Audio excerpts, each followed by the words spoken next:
Okay, so the last thing I left you with is this rather exotic function where I took the natural numbers.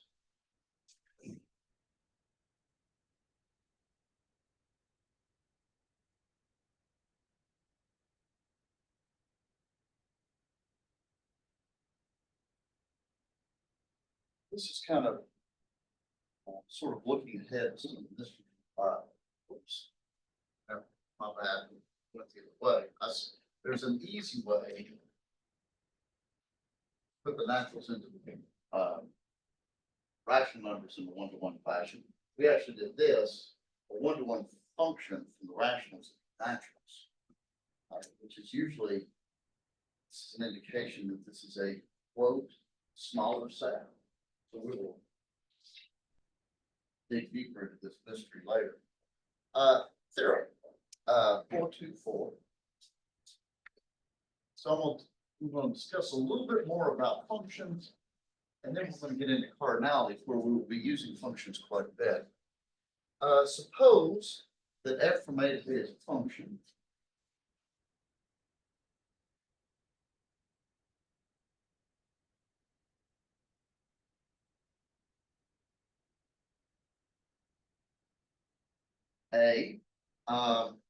F inverse is a function from range f to a.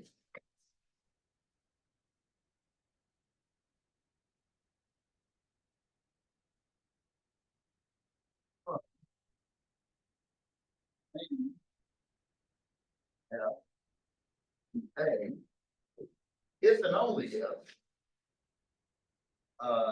f is 1-to-1.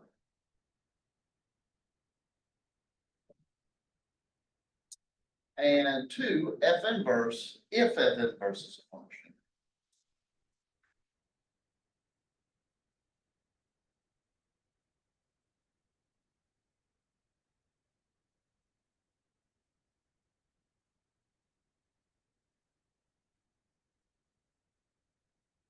Then f inverse is also 1-to-1. So remember, if I walk up to you on the street and I give you a function, well, first and foremost, it's a relation. And so I can talk about the inverse of this relation. Maybe it's a function, maybe it's not. This theorem says, if I give you a function, if you find that the inverse relation is in fact a function from range A to A, then the original function had to be 1-to-1.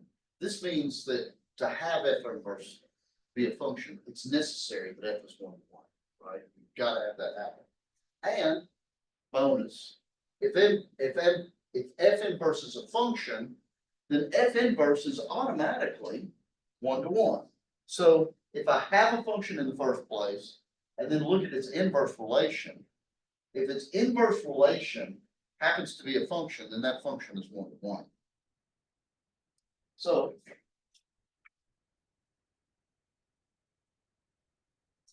let's look at A first. We suppose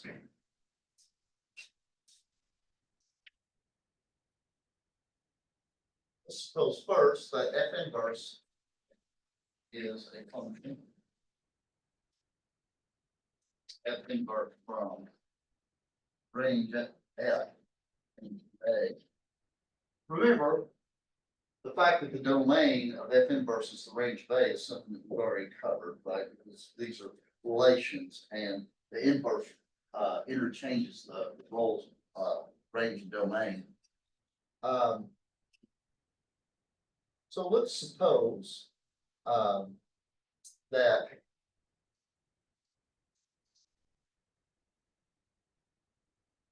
let's call it xz and yz are in F.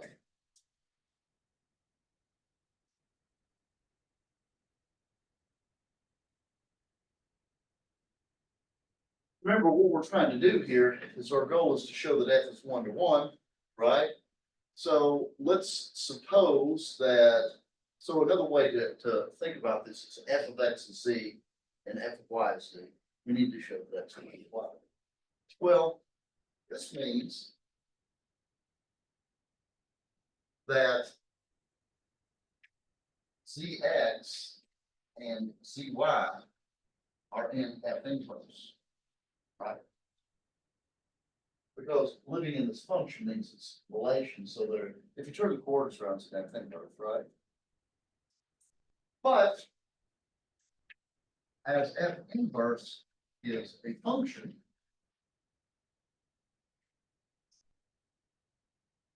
what must be true of X and Y? They have to be equal, right?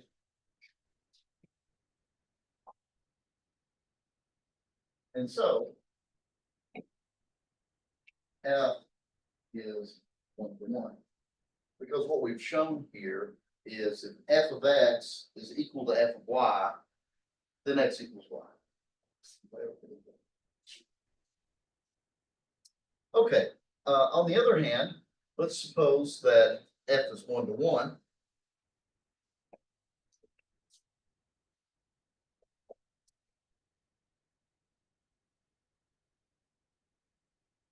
Now, suppose F is 1 to 1.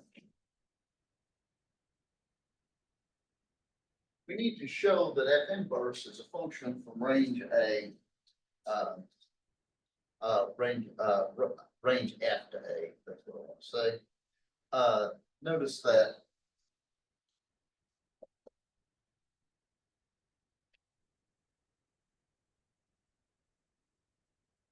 F inverse is a relation, and the domain of F inverse is equal to the range of A. I'm sorry, the range of F, I'm saying that. F inverse is a relation, and the domain of the inverse is equal to the range of the function here. This statement is true for any relation. So F inverse is a relation from range F to A. Right. Here, what I've done is actually the original F had codomain B. Well, what did I do? I took a pair of scissors and I snipped down the domain of F inverse is the range of A. So I'm taking F inverse to go from range F to A.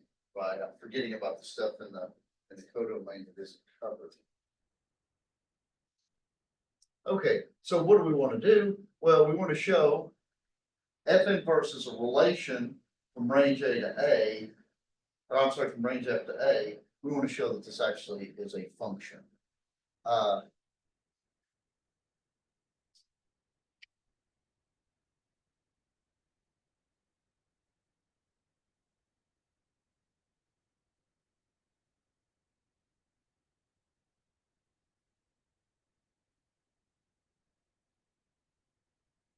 So to this end, we suppose we have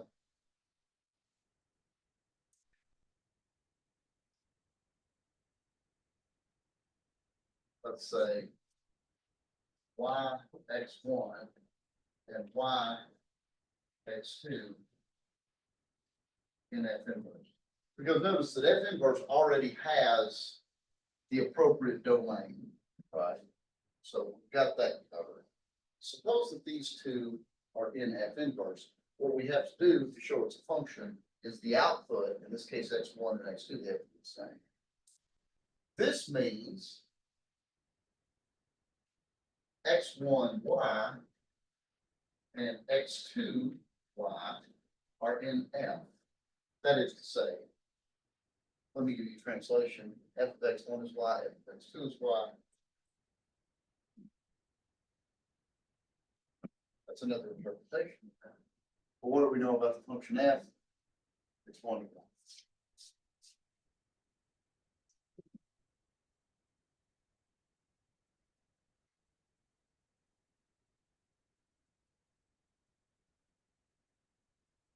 So F inverse is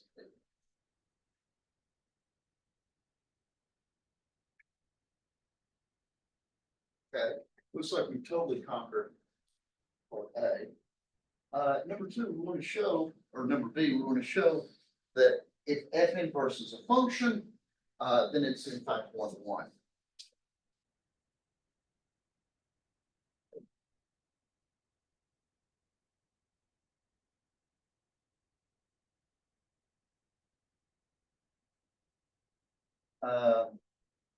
Notice that f inverse is, of course, a function from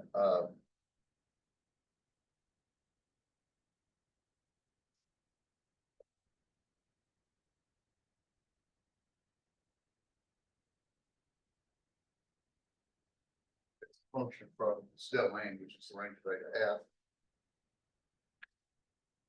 Also, we know f, and this is important here too.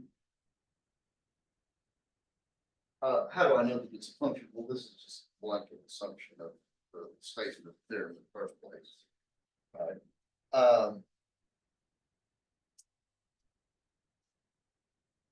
So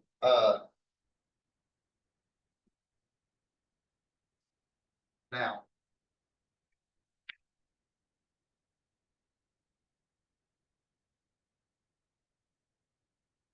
I like this. Now apply part A to the function of inverse.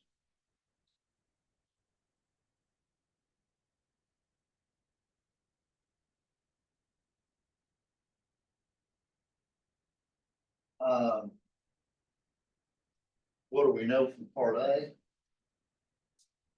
Now we have f inverse from wherever there's a function. So f inverse inverse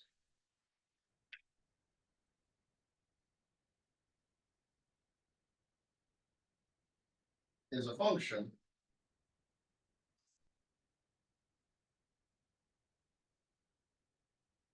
which implies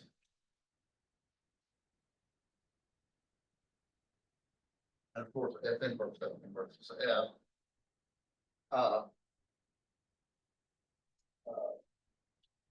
Oops, here we go.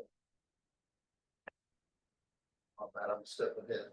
F inverse is a function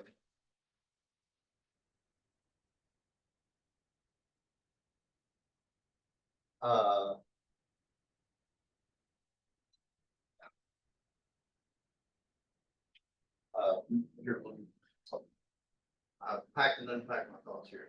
F inverse is now a function. And so part A says that f inverse is a function.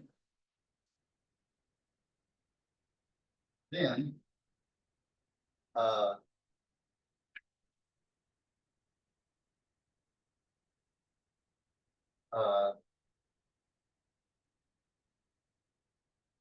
this is our blanket function or blanket assumption.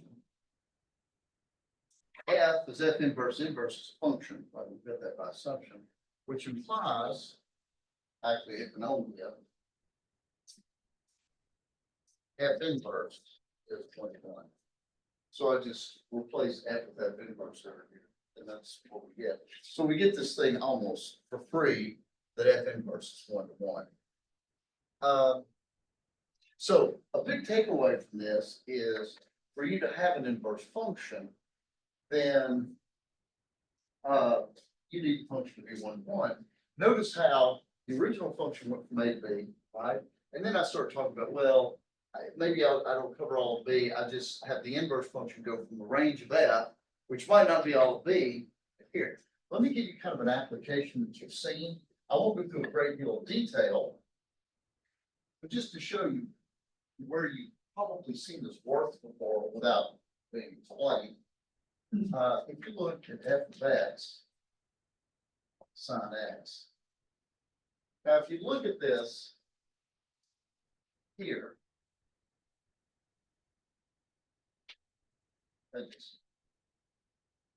right? This function very far from being 1 to 1, right? For example, if you take any multiple of pi, plug that in, any integer multiple of pi, then you get 0. So there's lots of badness here, right? But everybody's calculator has an inverse sine function on that. But what's that all about? Well, here's the idea. And this is why they concentrate on trig functions and not everything else. What's a big thing about trig functions? What's true of every trig function? What's that? That's right. That's exactly right. They're periodic. They repeat what they do over and over again. So if you know what sine x does on a large enough range, then you can reproduce it anywhere, right? In fact, this will do, right? Because this repeats every 2 pi, and this piece down here that we're missing is just kind of this reflecting around here. So in a certain sense, if I understand just this orange bit, that's kind of good enough for me to understand the sign everywhere. And what's really cool about the orange bit? It's 1-to-1, right? Because if you throw out the rest of the yellow and look only at the orange bit, it certainly satisfies the horizontal line units. And so you can invert it. And this is where the inverse sign comes from. Obviously you can't invert the whole thing, but you can invert this piece, and before the tears start flowing because it's such a tiny piece of sign, you remember the sign is periodic. And so if you understand this here, you can kind of get what you need everywhere, right? And that's where, notice this function goes from the reals to the reals, and then you kind of clip it down, right? The range is 0, 1, but you restrict down to the interval from -pi to 9, right? A cosine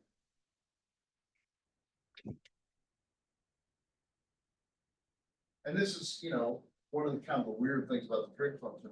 You can't really clip cosine the same way, right? Because cosine goes like this.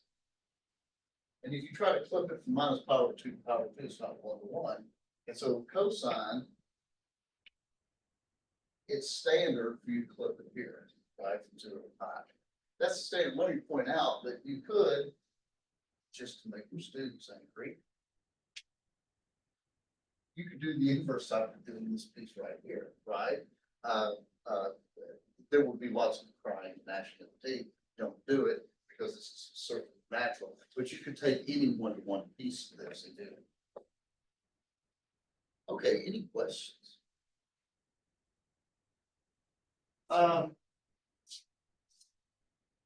Corollary.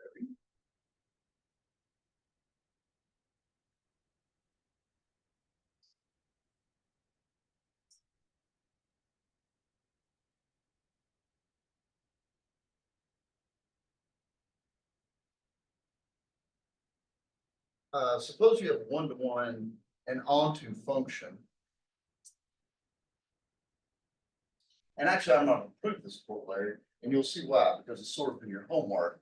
But the good news is through the rest of this, I'm going to sort of develop all the tools you need to solve this problem. Let F from A to B be bijective. We've got two big things: injective, surjective, 1-to-1 and onto, right? Bi means both, right? So this is both 1-to-1 and onto.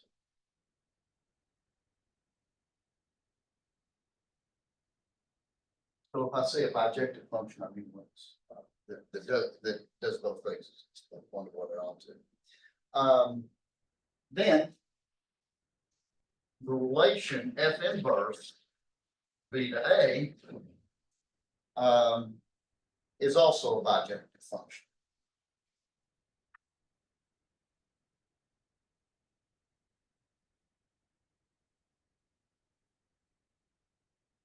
Okay, so this is really groovy.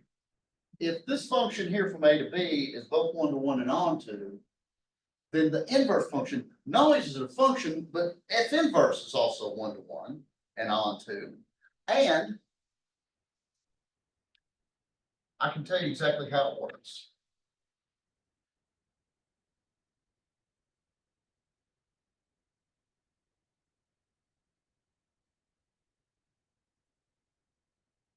The inverse function is a reverse gear, right? If F takes A to B, then this flips it into reverse and takes B back. So what happens when you compose a function with its inverse?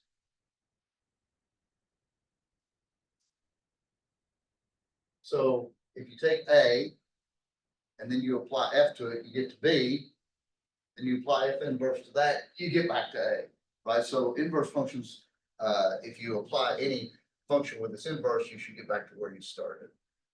The proof I'm gonna skip because there's big chunks of it in your homework. Theorem 427.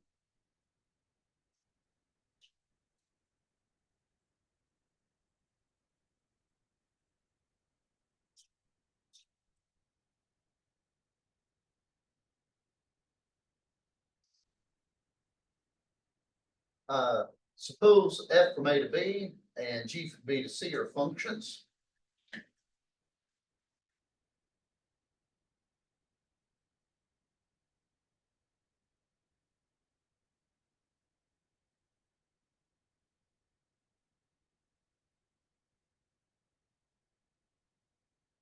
If F and G are both onto, yes, come on. If F, G are both onto, then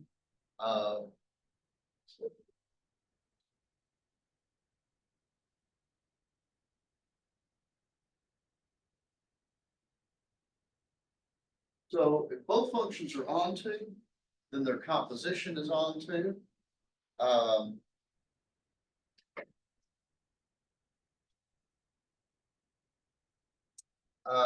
If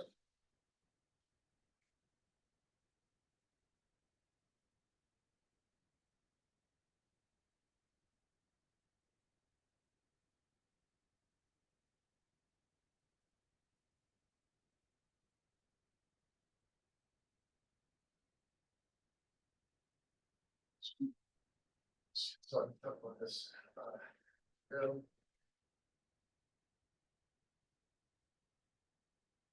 if the composition from A to C is onto, then the last one has. Now there's a similar kind of thing about one-to-one. If F and G are both one-to-one, then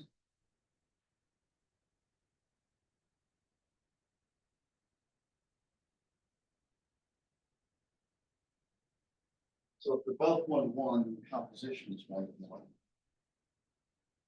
So that's exactly like number 3 in a certain sense.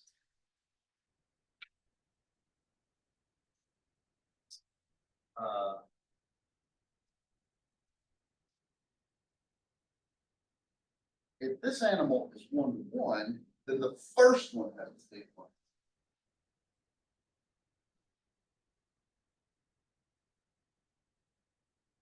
Now, let me point out that this is not an if and only, right?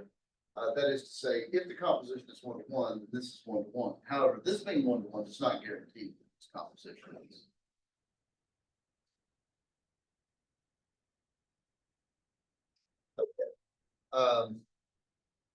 This one I'll leave as an exercise, and in particular, 2 and 4 are on this week's homework.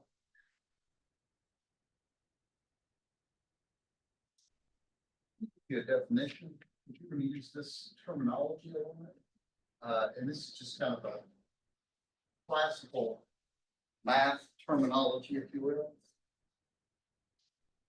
A function. How many of you have heard the word one-to-one correspondence outside of this class? Have you ever heard there's a one-to-one correspondence? You'll hear this in math all the time. You'll hear it in algebra, you'll hear it in, especially in algebra, but in a lot of other mathematical classes. A function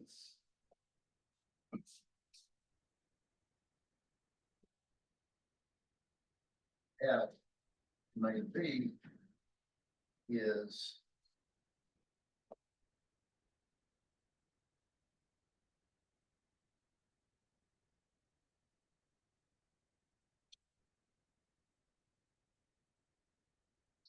called a one-to-one correspondence.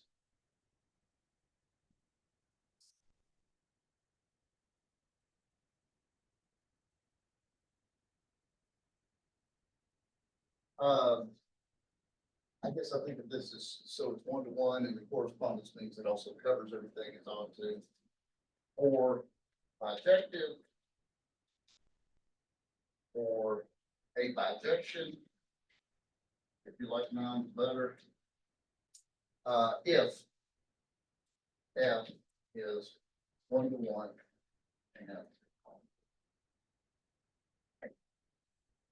so when you hear there's a one-to-one correspondence between this and this, that means that there is a bijective function from this set to this. That's all that means.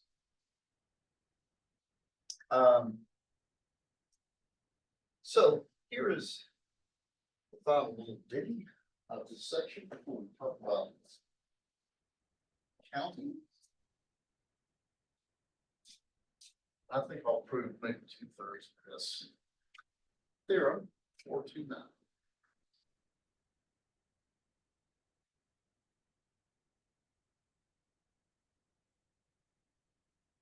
Let F from A to B and G from B to C be one-to-one correspondences. Practicing terminology.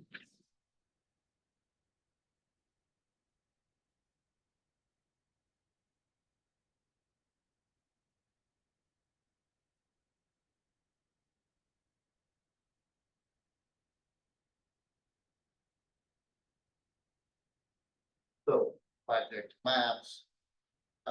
Then one.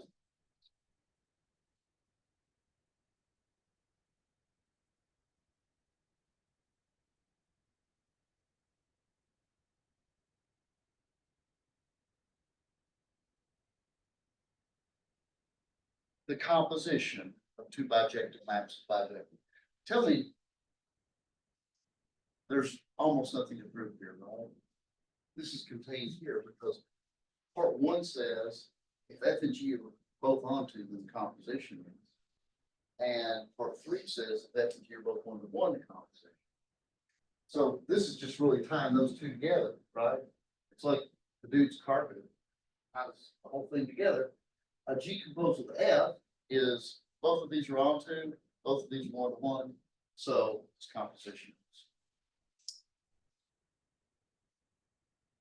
F inverse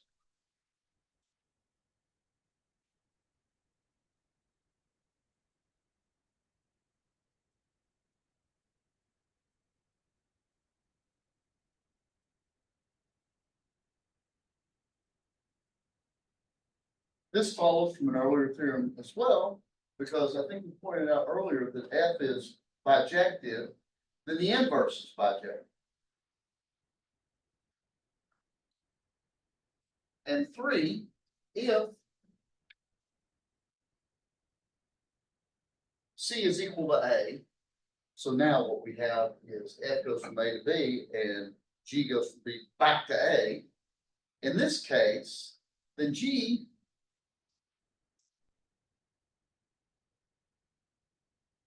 equals F inverse if and only if when you do F and G, you get the identity of A. And when you do G then F, you get the identity. Okay.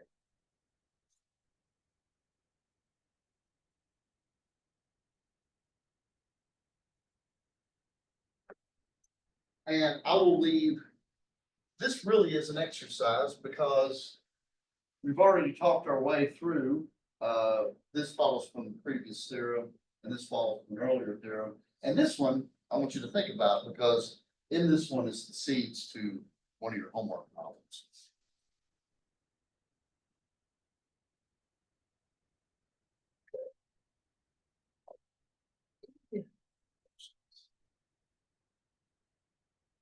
Okay. Welcome to one of the most fun chapters of all our fun chapters.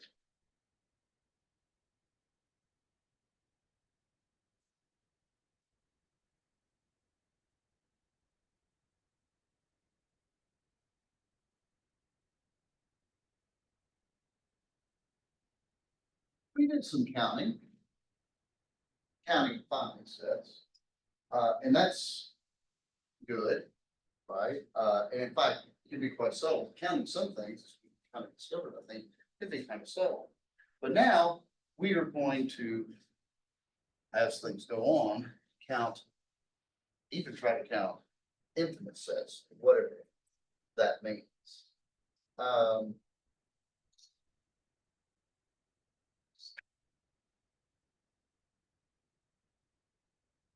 so let's start off with this. So how do you count sets, right?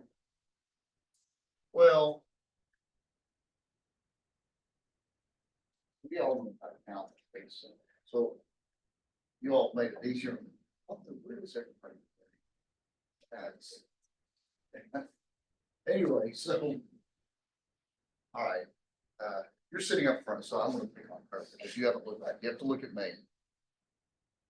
This side of the room, that side of the room. Which has more people in it? Oh, this side of the room. Everybody agree? We all agree with this. Okay, how many people were over here? How many people were over here? More than one. Okay, how do you know? I bet what happened in her brain, I don't mean to presume to get in your brain, but you know what she did without even thinking about it? She tried to construct a bijection from this side of the room to that side of the room, right? And unless you can look back, you're not quite sure how many people are. I could count 1, 2, 3, 4, 5, 6. So there's 6 here. One. Yes, it's 6 is bigger than 1. But I know that I can take men and pair men up with you and bang, pair you off, and then I've got 5 people left over, right? So this is a stupid way to count when I know there's 1 person here and 6 people there, right? What a waste of my time. Pair you off and say, ooh, got stuff left over. But that simple idea is at the crux of how to deal with things that are infinite.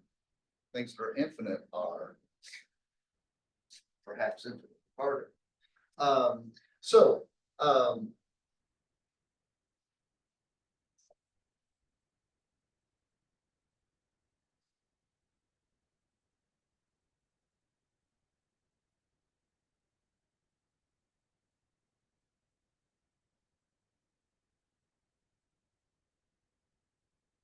this is another illustration of this.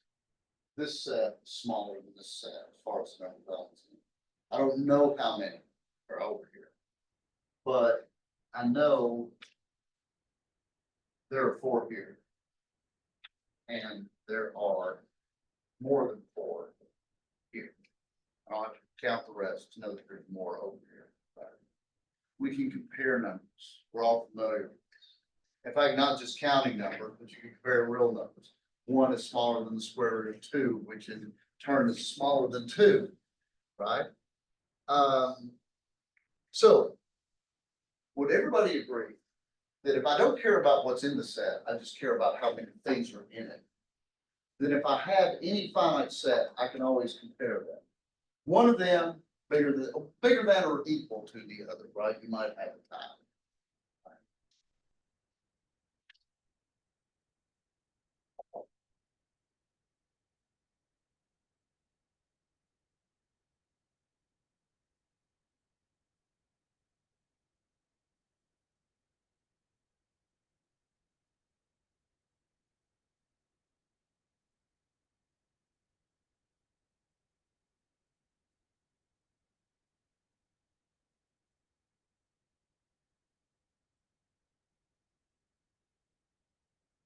So here we set something down here.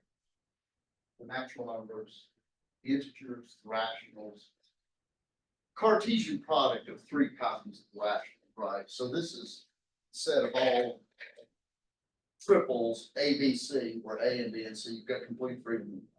Right? The real numbers, remember that? And the set of continuous functions from R would everybody agree that every single one of these sets are infinite? All right, that none of these are finite sets. Does that mean they're all the same size?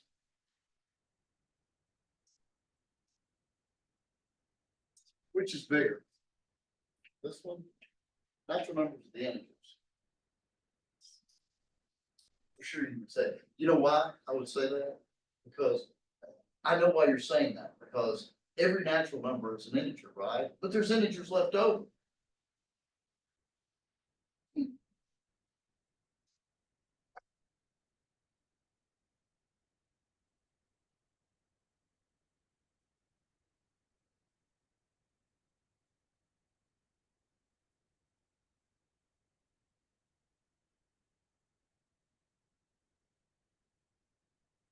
There again.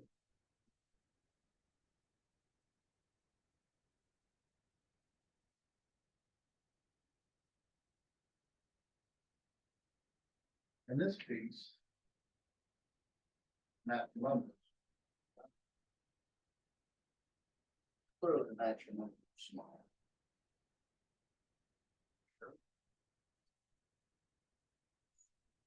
Watch this.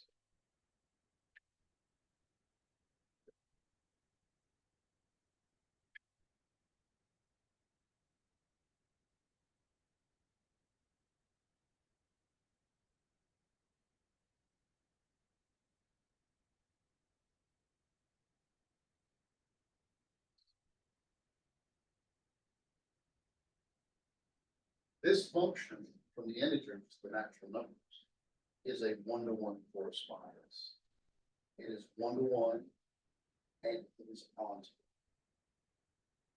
Because, in fact, I can write a formula for this, I guess. I guess what I would do is I would say let's call this function f. F of the integer n is equal to 2n if n is greater than or equal to 1. And I guess probably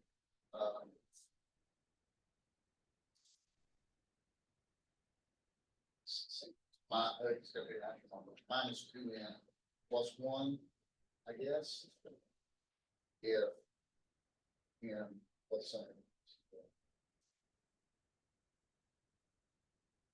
So remember how we couldn't pair off these sides of the room? You can pair off integers and the natural numbers, right? Everyone corresponds. So now, even though there's some left over, right? Now it's not so clear. In fact, I'll give you kind of a punchline. How about the integers and rational numbers? These. Okay, how about 3 copies of rational?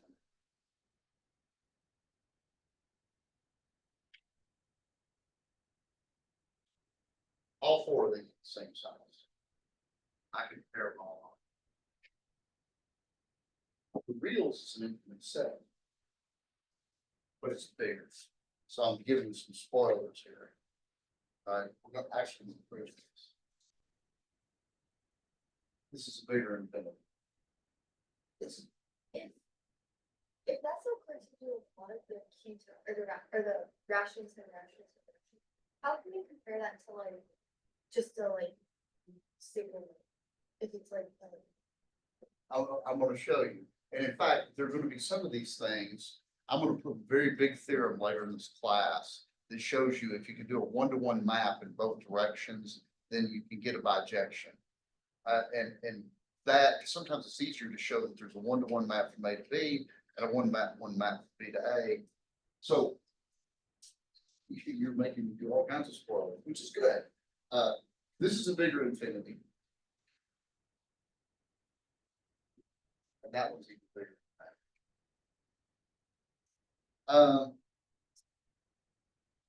Let me recall, and this is dealing with Sophia's question a little bit, as much as I can now.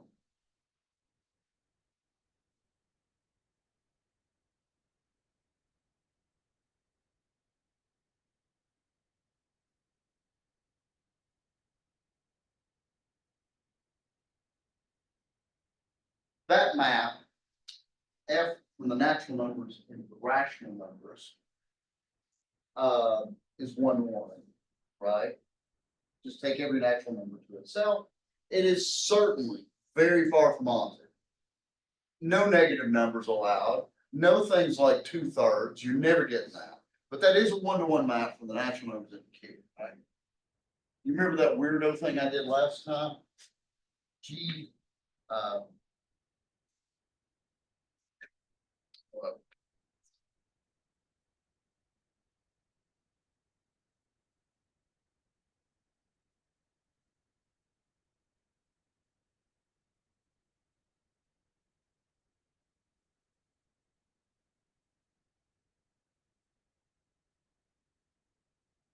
so we found a way to write a rational number uniquely. We declare that the greatest common divisor of A and B is 1, and B is bigger than 0. And of course, there are many ways to write 0. So you can write every non-zero rational number uniquely this way. G of A over B is whatever I did, 2 to the A, 3 to the B. If A is greater than 0, 5 to the minus A, 7 to B. If B is, or I'm sorry, A is less than 0, and I think I did my any from if A over B is 0. This is 1 to 1 as well. We argued that last time about the fundamental theorem of arithmetic. So, in answer to Sophia's question is, we built this function here. It's 1 to 1, not onto. This function is also 1 to 1. We proved this, and this was also not onto as well, because, for example, it is impossible for you to get an output 11, right? Because 11 can't be written in any of these forms. That means, by a theorem we'll prove later in class, that there is a function from here to here that is 1 to 1 and onto. But writing it, actually writing it down would be incredibly hard, right? That's kind of the power of math. So we were going to see, in fact, there it emphasizes infinity as well. So let's start let's start paving the road on this one. Definition.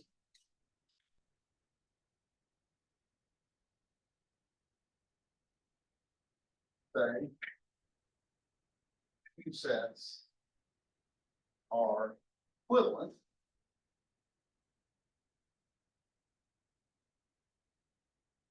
with respect to cardinality.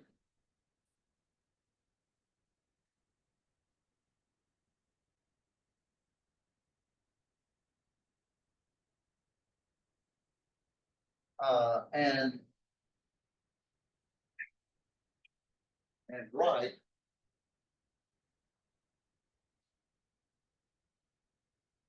cardinality B, cardinality B, if there exists F from A to B such that F is a object.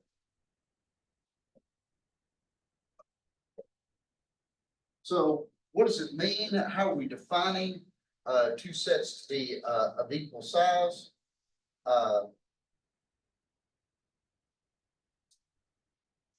I'm going to do this kind of mathematical definition where I say, okay, I'm going to say that these two sets have the same cardinality, equal size, if you will, if there is a bijective function, right?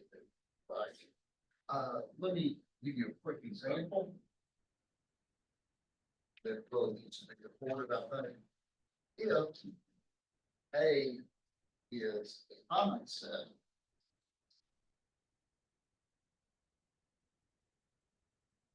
and there should really be no surprises here, then the cardinality of A is equal to the cardinality of B if and only if A and B have same number of elements.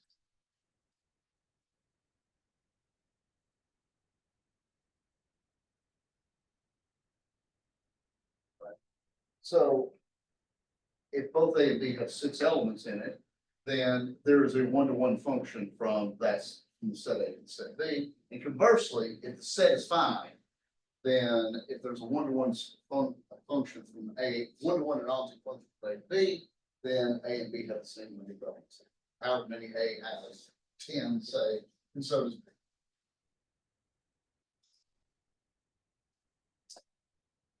Okay. Theorem. And this actually requires.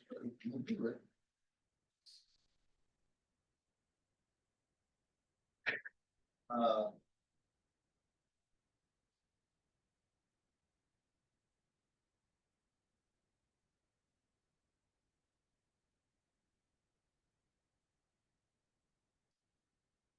let me see this.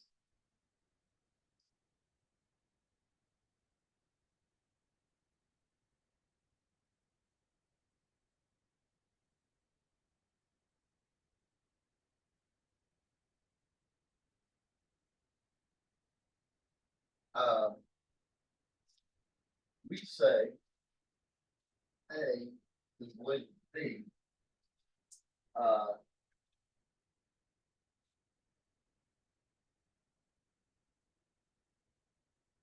If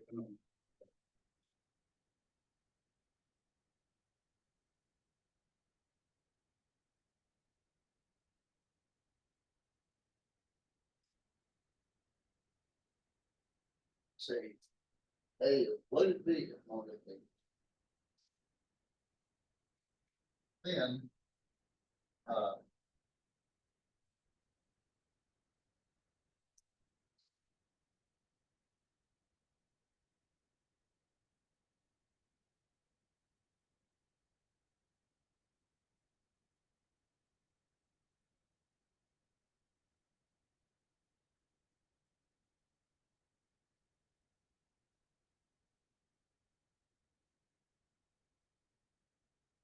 actually,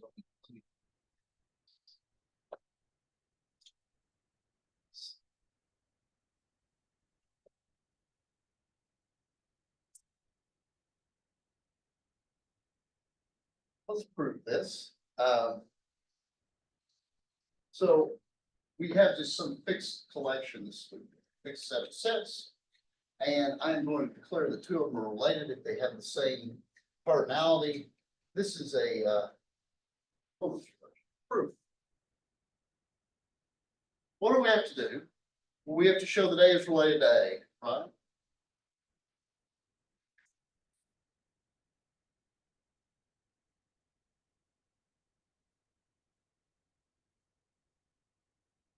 This is the identity function from A to A.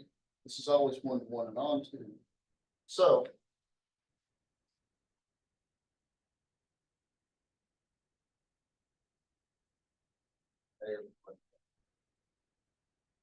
no problem. Two. A is related to B implies there exists bijection. F from A to B.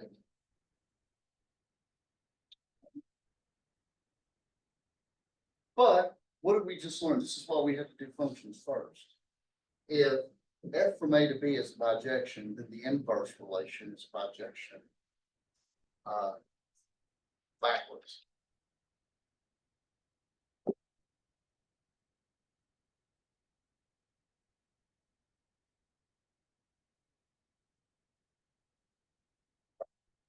So if A is related to B, then B is related to A.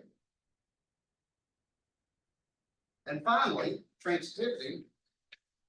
Suppose A related to B and B related to C. Then there exist bijections F from A to B and G from B to A. I'm sorry, B to C. Can anybody tell what's coming next?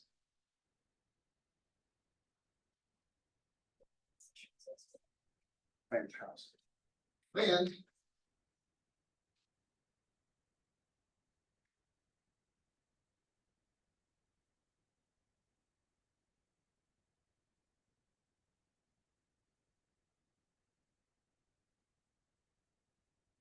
the composition is bijections to set, so as what it is. Now, so this means that this notion of cardinality is an equivalence relation, two sets are equivalents, that justifies me saying they're equivalent if they're the same size. Why did I specify a universe of sets here? Because technically, there's ways around this, but I want to be technically correct. An equivalence relation is it is a subset of, in this case, U cross U. So I want U to be a set, right?